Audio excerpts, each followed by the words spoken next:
আজকের প্রোগ্রামের সম্মানিত প্রধান অতিথি বিশ্ব ইসলামী আন্দোলনের অন্যতম রাহবার আমির জামাত ডাক্তার শফিকুর রহমানকে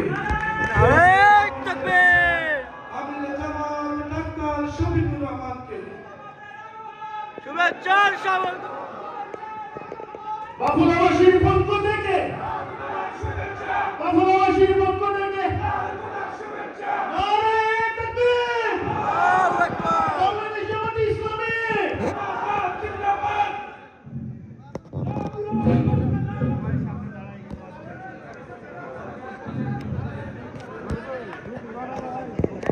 বসেন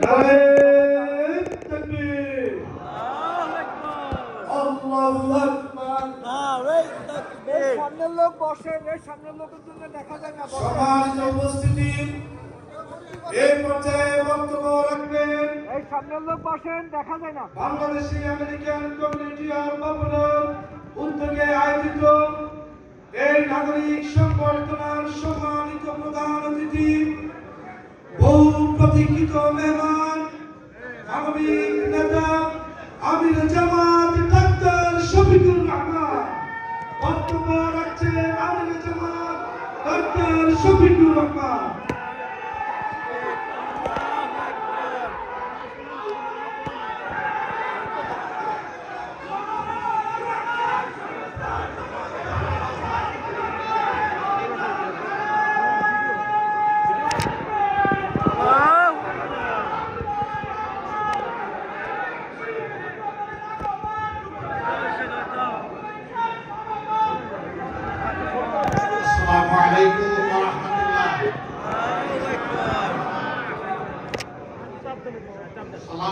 Assalamu alaikum wa rahmatullah. Wa alaikum assalam wa rahmatullahi wa barakatuh.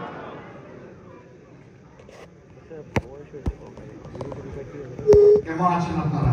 আলহামদুলিল্লাহ। আবার বলুন, কেমন আছেন আপনারা? আলহামদুলিল্লাহ।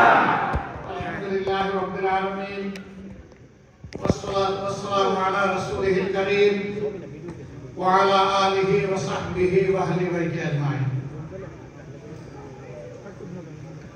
বাফেলন বাংলাদেশি আমেরিকান কমিউনিটি কর্তৃক আয়োজিত আজকের এই সংবর্ধনা অনুষ্ঠানের সম্মানিত সভাপতি জনাব নুরুল ইসলাম, এখানকার সম্মানিত নেতৃবৃন্দ, আমার আত্মার আত্মীয় নিবাসী প্রবাসী আমেরিকান বাংলাদেশি ভাই ও বোনেরা, আমি মহান আল্লাহ রাব্বুল আলামিনের অফুরন্ত শুকরিয়া আদায় করছি, যিনি অনেক অপেক্ষার পর আমাকে আজ আপনাদের সামনে এসে দাওয়াত তৌফিক দান করেছেন। আলহামদুলিল্লাহ। 2012 সালেই প্রথম এদেশের সরকার আমাকে একটি ভিসা দিয়েছিল 5 বছরের জন্য, কিন্তু বাংলাদেশের বিদ্যমান পরিস্থিতির কারণে, ভয়াবহ নির্যাতন এবং জুলুমের কারণে 5 বছরে একদিন 1 ঘন্টার জন্য আমি আমেরিকায় আসার কল্পনাও করতে পারি। দ্বিতীয়বার আবার তারা আমাকে 5 বছরের ভিসা দিয়েছিলেন। এবার আমি উদ্যোগ নিয়েছিলাম এই ভিসা এক্সপায়ার হওয়ার একেবারে শেষ প্রান্তে এসে 2024-এর 10ই জুলাই সে বছর বর্ষ সম্পন্ন করে আমি এসেছিলাম তুরস্কে। তুরস্কে কয়েকদিন কাটিয়ে 10 জুলাই যখন আমেরিকার উদ্দেশ্যে রওনা হলো, ইস্তাম্বুল এয়ারপোর্টে যাওয়ার পরে আমাকে ফিরিয়ে দেওয়া হলো। তারা বললো, আমরা দুঃখিত, আপনাকে আমরা যেতে দিতে পারছি না। জিজ্ঞেস করলাম কেন? আমি কি জানতে পারি আমার অপরাধটি কি? তারা বললেন, না, এ ব্যাপারে আমাদের কাছে বিস্তারিত কোনো তথ্য নেই, আজকে কেবল সকালে আমাদেরকে মেইল মারফত জানিয়ে দেওয়া হয়েছে আপনাকে যেন আমরা গাড়িটায় ফ্লাই করতে না দিই। আমার সঙ্গে আমার সহযাত্রী একটু আগে যিনি বক্তব্য রেখে গেলেন ডাক্তার এস.এম. খালেদুজ্জামান, তাকে তারা ক্লিয়ারেন্স দিল, আমাকে তারা বারণ করলো। মানসিক দিক থেকে আমি তার অবস্থা উপলব্ধি করলাম। কাদু কাদু চোখে তার চোখ থেকে পানি ঝরে। আমি পিঠে মাথায় হাত তুলালাম, বললাম আল্লাহর কসম, আমার ব্যক্তিগত প্রয়োজনে আমি ঘর থেকে বের হইনি। আমি বের হয়েছি আল্লাহ তাআলার জন্য, আল্লাহর দ্বীনের জন্য, মানবতার জন্য। নিশ্চয়ই আমার আল্লাহ এর চাইতে উত্তম কোন বিষয় আমাদের জন্য রেখেছেন। এই জন্য আজকে আমাদের যাওয়া হচ্ছে না, তুমি ধৈর্য ধরো। আমরা সিদ্ধান্ত নিলাম আবার আমরা ব্যাক করব হারামাইন শরীফের দেশে। কাবার চত্বরে মাথা দুটি আল্লাহ তাআলার কাছে প্রিয় দেশের জন্য দোয়া করব, গোটা বিশ্বের জন্য, বিশেষ করে নির্যাতিত মানবতার জন্য আমরা দোয়া করব। 7 দিন কাটিয়ে 17 তারিখ জুলাই মাসের 24 সালে দুপুরবেলা 12টা 5 মিনিটের সময় শাহজালাল আন্তর্জাতিক বিমানবন্দরে আল্লাহ তাআলা আমাকে নিয়ে হাজির করলেন। সেই দিনই 2:30টা থেকে শুরু হয়ে গেল সারা বাংলাদেশ রক্তের গুলি খেলা। এর আগের দিন 6 জন বীর সন্তানকে আমাদের বুক থেকে কেড়ে নেওয়া হয়েছিল। তার মধ্যে একজন ডানা মেলে দাঁড়িয়ে বলেছিল, বুকের ভিতরে তুমুল ঝড়, বুক পেতেছি গুলি খবর। সে আমাদের গর্ব আবু সাইদ, শহীদ আবু সাইদ। তারা ঠিকই তাকে গুলি করেছে, পরপর 3টা গুলি করে এই বীর সন্তানকে দুনিয়া থেকে বিদায় করেছে। আল্লাহ তাআলা তাকে এবং তার আগে পরে 2006 সালের 28 অক্টোবর থেকে বাংলাদেশে ফ্যাসিস্ট আওয়ামী লীগ এবং তাদের দূষণরা যাদেরকে খুন করেছে সবাইকে আল্লাহ তাআলা মর্যাদাবান শহীদ হিসাবে কবুল করুন। আমিন। নদী নয়, সাগর রক্ত পাড়ি দিয়ে 2024 সালে আল্লাহ তাআলা আমাদের জন্য সাময়িক মুক্তির ব্যবস্থা করে দিয়েছে। আলহামদুলিল্লাহ রাব্বিল আলামিন। আমি পরে জানতে পেরেছি আমার বিরুদ্ধে বিশেষ একটি দেশ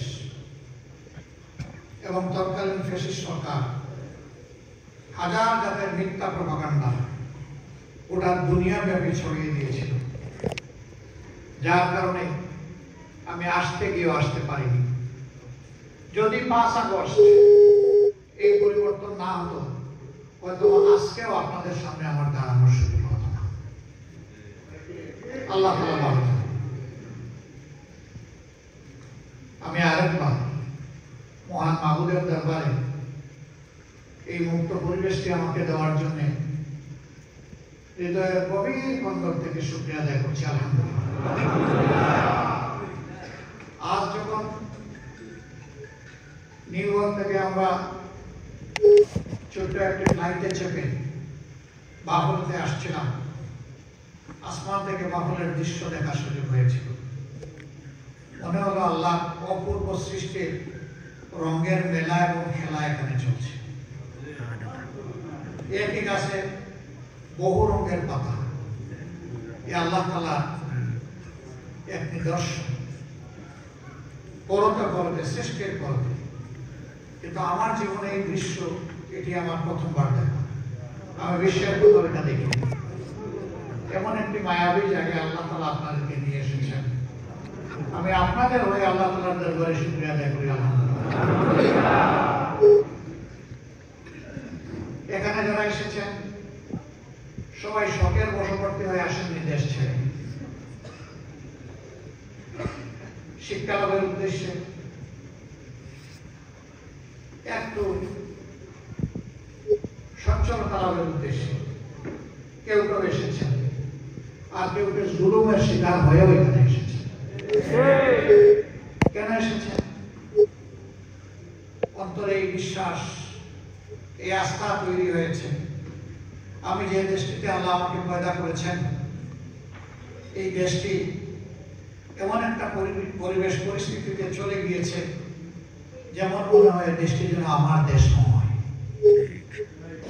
এখানে আমার শান্তিতে বসবাস করার কোনো অধিকার নেই, আমার সন্তানদের এখানে সুশিক্ষা লাভের কোনো পরিবেশ নেই।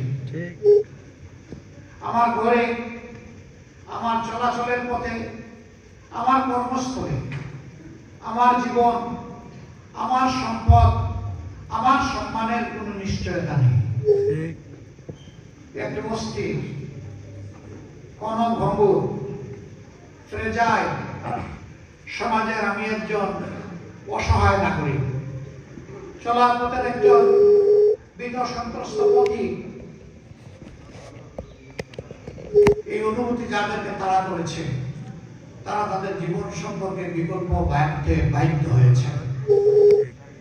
আর কিছু মানুষকে রাজনৈতিক প্রতিপক্ষ হিসেবে চিহ্নিত করে তাদেরকে দুনিয়া থেকে বিদায় করে দেওয়ার তাম আয়োজন এই ফ্যাসিস্ট সরকারের সময় করা হয়েছিল। আমরাও বাধ্য হই, অনেককে বলেছি, বাবা তুমি আপাতত সরে যাও, চলে যাও, তোমার বেঁচে থাকা বড় প্রয়োজন। তুমি বেঁচে থাকলে তোমার জাতিকে কিছু দিতে পারবে। জীবনে যদি চলে যায়, তুমি যদি নাই হয়ে যাও, তুমি যদি আয়নাগরের সঙ্গে হয়ে যাও, তাহলে তুমি তোমার সমাজকে, তোমাকে, তোমার পরিবারকে কিছুই দিতে পারবে না, তোমার বাঁচার প্রয়োজন। এই জন্য অনেকেই দুনিয়ার বিভিন্ন দেশে আশ্রয় দিতে বাধ্য হয়েছেন, যেমনটা এখানেও কেউ কেউ এসেছে।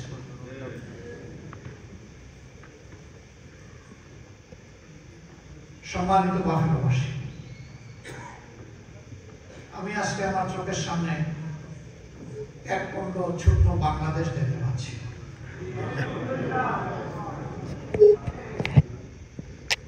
সকলের কপালে ব্যানারটা আমি পড়ার চেষ্টা করছি। এই কপালগুলোতে কিসের অপ্রকাশ্য একটা ব্যানার ঝুলে আছে আমি বোঝার চেষ্টা করছি। আমার মনে হচ্ছে এই ব্যানারগুলো চিৎকার দিয়ে আমাকে বলছে, তোমরা যারা বাংলাদেশে আছো, আমাদের জন্য এক খণ্ড ভালোবাসার বাংলাদেশ উপহার দাও।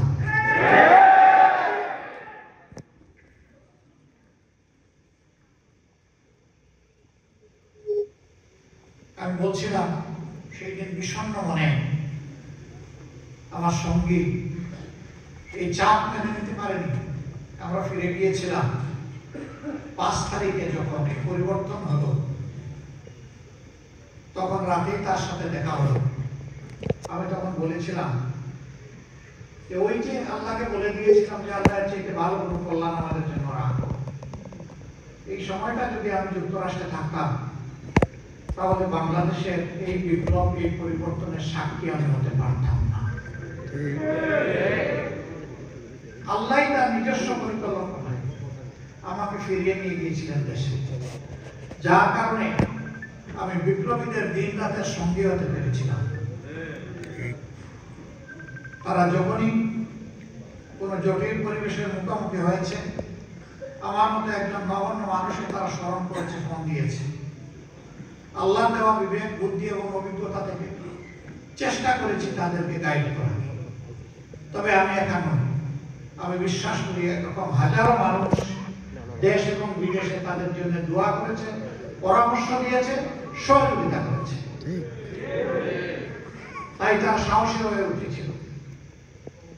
তাদের একটা জীবনকে তারা জাতির জন্য উপহার দেওয়ার জন্য উদ্বেলিত হয়ে উঠেছিল।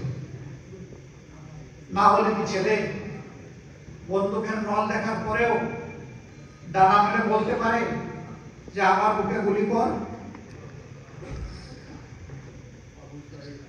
একটা জাতিকে মুক্ত করার জন্য এরকম কিছু সিংহ শার্দুল তাদের জীবনকে উপহার দিয়েছিল।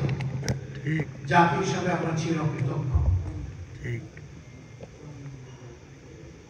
5 তারিখ পর্যন্ত তাদেরকে খুন করা হয়েছে। এই অবস্থায় আমরা আমাদের করণীয় নির্ধারণ করেছিলাম যে এখন রাজনীতি করার সময় নয়।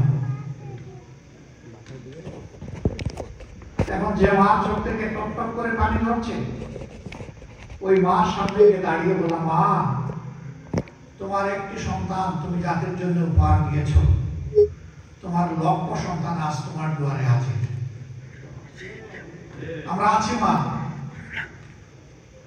আমরা এই পরিবারের গর্বিত সন্তান, আমাদেরকে এই পরিবারের সন্তানের স্বীকৃতি দিন। আলহামদুলিল্লাহ, আমরা প্রত্যেকটা শহীদ পরিবারের আওয়াজ নিয়ে, এই সান্ত্বনার বাণী নিয়ে, এই সাহস যোগানোর উদ্যম নিয়ে আমরা ছুটে গিয়েছি। তারাও আমাদেরকে সাদরে বরণ করেছে। পরিস্থিতি এমন ছিল, নারায়ণগঞ্জের সাইনবোর্ডে আমার একজন বোন, নাম সুমাইয়া, 4 তারিখে রাস্তার ভয়াবহ দৃশ্য দেখার জন্য বারান্দায় তার 2 মাসের অবুঝ শিশু সন্তানকে তুলে নিয়ে দাঁড়িয়েছিলেন। রেবেল হেলিকপ্টার থেকে আকাশ থেকে গুলি ছোড়া হলো, তার বুক এফুর অফুর করে রক্তের ফোয়ারা উপহার দিয়ে তিনি পড়ে গেলেন। সন্তান তার কোল থেকে ছিটকে পড়ল, আল্লাহ তাআলা তাকে শহীদ হিসাবে নিয়ে গেলেন। বাচ্চাটাকে যখন দেখতে গেলাম, তখন সেই পরিবারের বাঁধ ভাঙা কান্না আমাদের হৃদয়কে স্পর্শ করেছে। একজন গরিব মানুষ, গার্মেন্টস কর্মী, আল্লাহ তার স্ত্রীকে নিয়ে গেলেন জালিমের বুলেটে। এখন এই 2 মাসের বাচ্চাটা কি হবে? পরিবারটি গরিব, নিঃস্ব। আমরা বলেছিলাম, এই মূল্যবান শিশু সন্তানটাকে আপনারা দয়া করে আমাদেরকে উপহার দেবেন।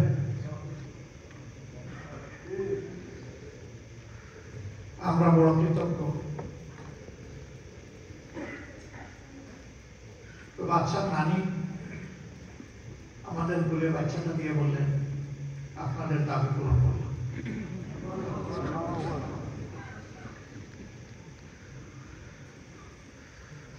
চিন্তা করলাম, এই বাচ্চার মুখে যখন কথা ফুটবে, এই বাচ্চা মা ডাকবে না। যার গর্বে আল্লাহ তাআলা এই বাচ্চাটাকে দান করেছিলেন, যার বুকের মধ্যে আল্লাহ তাআলা তার রিজেক্ট পয়দা করে দিয়েছিলেন, যে বুকটা ছিল এই শিশুর নিরাপদ বিছানা, এই শিশুটা যখন একটু বুঝ পাবে আর মুখে তার শব্দ ফুটবে, বলি ফুটবে, তখন এই সংসারে মা ডাকার আর কেউ থাকলো না। বাচ্চাটাকে তুলে নিয়ে চুমু দিলাম। এরপরে আমার বাচ্চাটা ফিরিয়ে দিয়ে বললাম, এই যে বাচ্চাটা আমাদেরকে দান করলেন, এটা আপনাদের হেফাজতে আমরা রেখে গেলাম। আমাদের এই শিশুটাকে আপনারা যত্নের সাথে বড় করবেন। আর এখন থেকে এই শিশু এবং এই পরিবারের সকল সদস্যের দায়িত্ব মহান আল্লাহর উপর ভরসা করে আমরা কবুল করলাম। এই শিশু আল্লাহ তাআলা তাকে তাইয়্যিব হায়াত দান করুন। এই মেয়েটির নাম তার মা বাবা রেখেছে সুবাইদা। বললাম যে তোমাদের সুবাইদা, আমাদের সুবাইদা পরিণত বয়স না পৌঁছা পর্যন্ত, তার পড়ালেখা একটা পূর্ণত্ব না হওয়া পর্যন্ত, তার বিয়ে শাদী না হওয়া পর্যন্ত এই পরিবার এইভাবেই আমাদের এবং আমরা তোমাদের সদস্য। আমরা চেষ্টা করছি এই দায়িত্ব আমাদের জন্য দোয়া করবেন। রাজশাহীতে গেলাম, এরকম আরেকটা পরিবার, সেখানে একজন, সেও গার্মেন্টস কর্মী, সে চাকরি করতো নারায়ণগঞ্জে, মাত্র 5 দিন আগে বাড়িতে গিয়েছে। ময়দান যখন উত্তপ্ত, জালিমরা যখন মানুষের জীবন কেড়ে নিচ্ছে, এক কলসি পানি আর একটা গ্লাস হাতে নিয়ে সে বিপ্লবীদেরকে পানি পান করানোর জন্য রাস্তায় চলে গেছে। একটা পর্যায়ে তার কলসির পানি শেষ, এবার কলসি ছুঁড়ে মেরে সে সবার সাথে মিশে গেছে। আন্দোলনের সংগ্রামে নিজেকে সে উৎসর্গ করে দিয়েছে। এমনি সময় পর পর কয়েকটি বুলেট এসে ঘটনাস্থলে এই 4 জন মানুষ দুনিয়া থেকে বিদায় নেয়, যার মধ্যে এই পানি পান করানো লোকটাও একজন। ওদের বাসায় যখন গেলাম, তার মা আছেন, 2টো ভাই আছে, তার স্ত্রী আছে।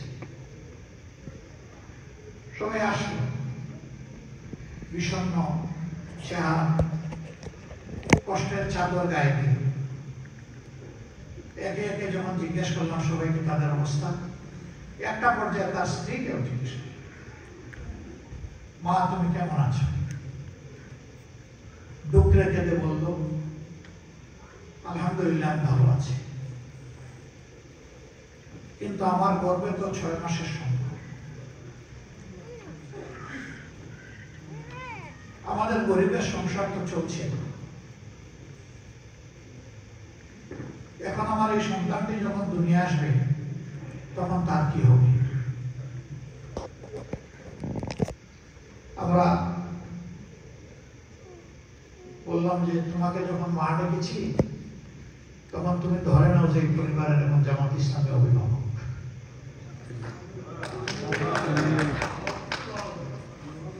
আমরা দোয়া করি আল্লাহ তোমাকে একটা নেক সন্তান দান করুন, সুস্থ আলোতে দান।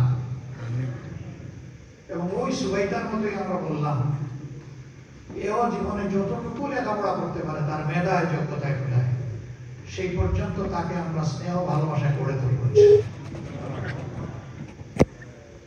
আমি ধন্যবাদ জানাই প্রবাসী ভাইদের।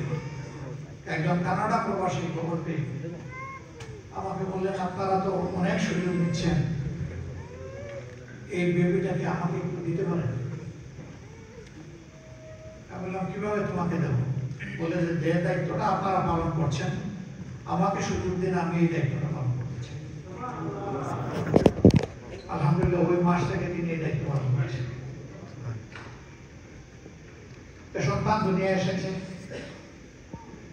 আল্লাহর মেহেরবানিতে তাকে কুলে নেওয়ার সুযোগ হয়েছে। এরকম সন্তান কুলে নিলে মানুষের মন খুশিতে ভরে ওঠে। আমি আমার চোখের পানি সামলাতে পারি। ওই কিভাবে আমার মনে হলো এই বেবিটা যখন বড় হবে বাপ ডাকতে থাকে, তার তো বাপ ডাকার কোন ঠিকানা থাকলো না। জালিমরা এবার অসংখ্য মানুষের জীবন কেড়ে নিয়েছে। আমরা সিদ্ধান্ত নিয়েছিলাম সকল শহীদের প্রোফাইল আমরা তৈরি করে ইতিহাসের পাতায় সংরক্ষণ করব। আল্লাহর মেহেরবানি পাড়ায় মহল্লায় নগরে বন্দরে বন্দরে সব জায়গায় ঘুরে ঘুরে তাদের প্রোফাইল আমরা বারবার চেক করে নিশ্চিত হয়ে তুলে এনেছি এবং 12 খণ্ডের প্রোফাইল তৈরি হয়েছে, যা আমরা বিশ্ববাসীকে উপহার দিয়েছি। বাংলাদেশ জামাত ইসলামের ওয়েবসাইট ইংলিশ, বাংলা, আরবি এবং টার্কিশ এই 4টি ভাষা এটা অ্যাভেলেবল। যে কেউ ওখানে ঢুকলে এই শহীদদের বিস্তারিত বিবরণ জানতে পারবে। এই যে সাইনবোর্ড এলাকার সুবাইদা, তার খবর পেয়ে ঢাকার একজন শিল্পপতি, যিনি নিঃসন্তান, তিনি তাদের পরিবারে ছুটে গেলেন এবং বললেন যে এই বেবিটা আমাকে দেন, আমি আদরে যত্নে তাকে বড় করব, আর সেই হবে আমার সাকসেস হবে। আমার কোন উত্তরাধিকারী নেই।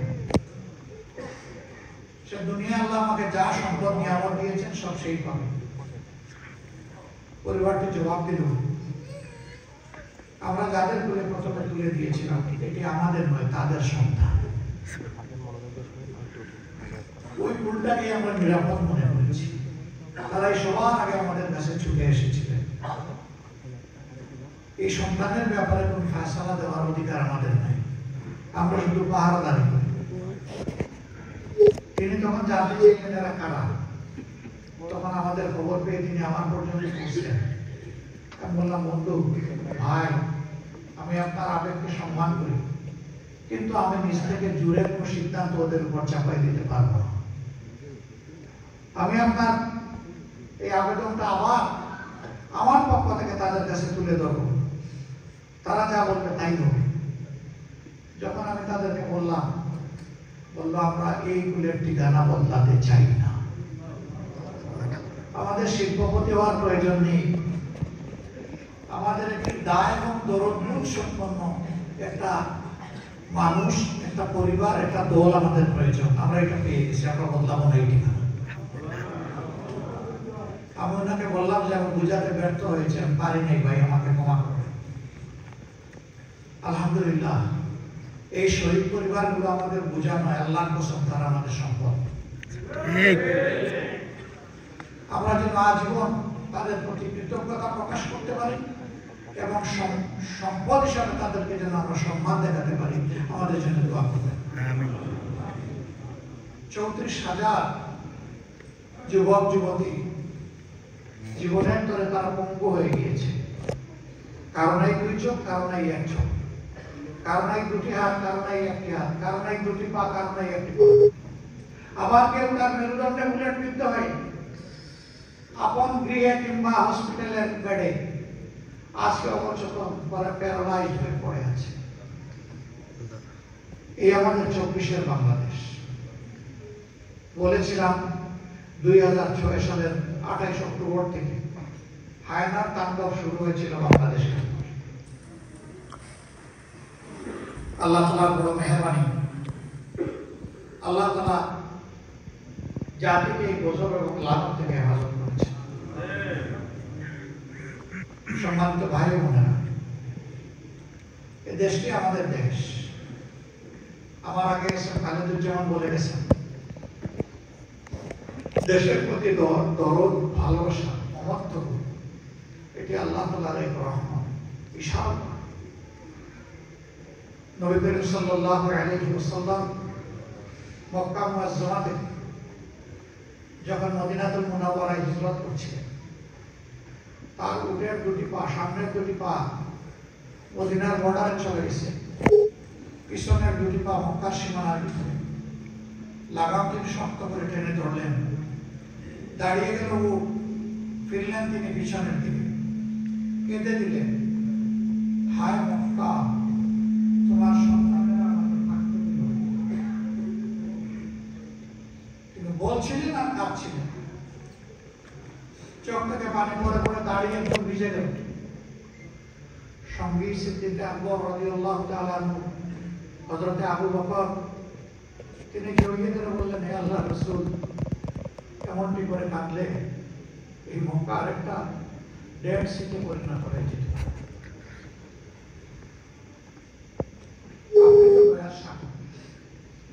আল্লাহ না আপনাকে বলেছেন, ওমা আরসালনাকা ইল্লা রাহমাতাল লিল আলামিন। ওরে নবী, তোমারে তো আমি সমস্ত সৃষ্টির জন্য রহমত হিসেবে। আল্লাহু আকবার, আল্লাহু আকবার, আল্লাহু আকবার। সেই প্রিয় নবীর উম্মত দরখাস্ত করে হয়নি, আমাদের মায়ার মাবুদ আমাদেরকে মেহেরবানি করে সেই উম্মত বানিয়েছে। আলহামদুলিল্লাহ, আলহামদুলিল্লাহ। চিন্তা করুন, সেই নবীর কলিজায় মোচড় লেগেছে তার জন্মস্থানের জন্য। আপনার আমার লাগবে না? অবশ্যই লাগবে। এই জন্য দেশের যখন কোনো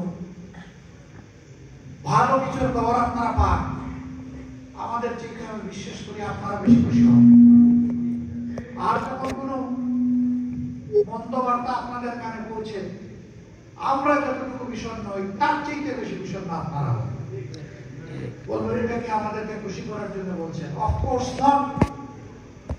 আমরা সেখানে থেকে থেকে থিতু হয়ে গিয়েছি, দেখতে দেখতে অনেকটা আমরা সহনীয় হয়ে উঠেছি।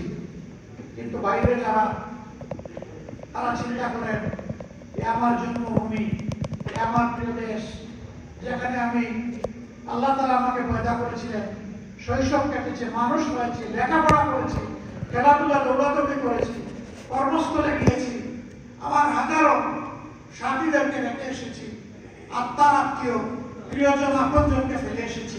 আজ তারা কিভাবে আছে, কোন পরিবেশে আছে? তারা কি নিরাপদে আছে, নাকি তাদের উপর কোনো প্রভাব নেমে এসেছে? এই চিন্তায় আপনাদের অন্তর আনছান করে, অস্থিরতা আপনাদেরকে তাড়া করে। সম্মানিত ভাই বোনেরা, আমরা এর বাস্তবতা প্রত্যক্ষ করেছি। 24-এর আন্দোলনের বিপ্লবের সময় দুনিয়ার দেশে দেশে যেমন ঢাকার রাজপথে আওয়াজ উঠেছে গুলিকে উপেক্ষা করে, তেমনি দেশে দেশে রাজপথে একই আওয়াজ উঠেছে রাস্তায় রাস্তায়। এমনকি কিছু কিছু দেশ যেখানে সব ধরনের সভা সমাবেশ নিষিদ্ধ, তারা এটাকে পরোয়া করেনি, তোয়াক্কা করেনি, ভুলে গিয়েছিল, রাস্তায় নেমে এসেছিল, আওয়াজ তুলেছিল, মুক্তির আওয়াজ। সেই অপরাধে তারা গ্রেফতার হয়েছে, তাদেরকে জেলে ফেলা হয়েছে, শাস্তি দেওয়া হয়েছে, তাও তারা পরোয়া করেনি। এমনকি তাদের 2 জন জেলের ভিতরে ইন্তেকাল করেছে।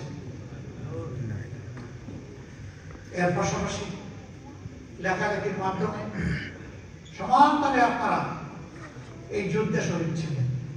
শেষ পর্যায়ে এসে একটি কঠিন সিদ্ধান্ত নিয়েছিলেন যে আত্মীয় স্বজনকে, দেশকে, আমাদের ফেলে আসা জিন্দেগির দীর্ঘ সময় আমরা এখান থেকে অর্থ পাঠিয়ে, রিমিটেন্স পাঠিয়ে আমরা সহযোগিতা করেছি।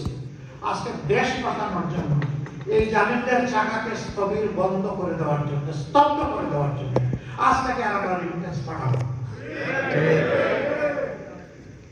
আপনাদের এই সিদ্ধান্ত জালিমের পায়ের তলার মাটি সরিয়ে ফেলেছিল। ঠিক। কুর্সি তরতর করে কেঁপে উঠেছিল, যার কারণে হাত জোর করে প্রবাসীদের কাছে বলতে বাধ্য হয়েছিল, আমাদেরকে ক্ষমা করুন, আপনারা রিমিটেন্স পাঠিয়ে দেশটাকে বাঁচান। ঠিক। কিন্তু কুমিরের মায়া কান্না আপনাদেরকে বিভ্রান্ত করতে পারেনি। আপনারা আপনাদের সিদ্ধান্তে অটল ছিলেন, মজবুত ছিলেন। এই সব কিছু মিলেই তো পরিবর্তন এসেছে। আমরা যেমন শহীদ পরিবার এবং পঙ্গু আহত ভাই বোনদের পাশে দাঁড়ানোর চেষ্টা করেছি, আমাদের বিবেক আমাদেরকে চাবুক মেরে বলেছে, এই যে প্রবাসীরা বিশাল অবদান বছরের পর বছর, যুগের পর যুগ রেখে চলেছেন, তোমরা কি করছো তাদের জন্য? তাদের বুকের অধিকারটা পর্যন্ত তোমরা দাওনি। তারা দেশে আসে, বুকপুরা আসনে বিমানবন্দরে ভাড়া দিয়ে বলে, কোন জালিমের জনপদ, কোথায় আসলাম? ঠিক। এমনকি ক্ষেত্র বিশেষে নিজের আপনজন পর্যন্ত এই প্রবাসী ভাই বোনদের উপর জুলুম করতে পিছপা হয় না। আমার এই ক্ষুদ্র জীবনে আমি অনেক রক্তাক্ত এই সমস্ত মজলুমের সাক্ষী, চোখে দেখা সাক্ষী। কেন? কি অপরাধ? তাদের অপরাধ এইটাই যে তারা কেবল যোগান দিয়েই যাচ্ছে, তাদের জন্য কোনো কিছু পাওয়ার নেই। আমরা তাদেরকে বলি রিমিটেন্স যোদ্ধা। তা আপনি যারা বীর বললেন, তারে আপনি বীরের মর্যাদা দিবেন না? কিন্তু মর্যাদা না দিয়েই একটা বায়বীয় শব্দ দিয়ে বিদেশিদেরকে শান্ত রাখছে। আমরা সিদ্ধান্ত নিলাম যে বিদেশিদের সবচেয়ে বড় অধিকার তাদের নাগরিক ভোটের অধিকার, এটার জন্য আমরা লড়াই শুরু করি। আমরা আওয়াজ করলাম, ভাবলাম যে আমাদের দেখা দেখে অন্যরাও এগিয়ে আসবে, বলবে এই দাবিটা নিয়ে, কিন্তু আসে না। আসবে কিভাবে? কেউ কেউ তো বলেই ফেলে প্রবাসীদের আবার ভোটের দরকার, আর পরিবারের জন্য পাঠাবে। এখানে আমার তাদের রাজনীতি করতে হবে কেন? এরে আবার অপর একটা টক শোতে জিজ্ঞেস করছে, আপনি এটা বললেন কেন? এই কথায় তো প্রবাসী ভাই বোনেরা আহত হয়েছে, কষ্ট পেয়েছে, বলেছি বাধ্য হয়ে। কেন? কি বাধ্য হয়েছে? এগুলা সব তো জামাতে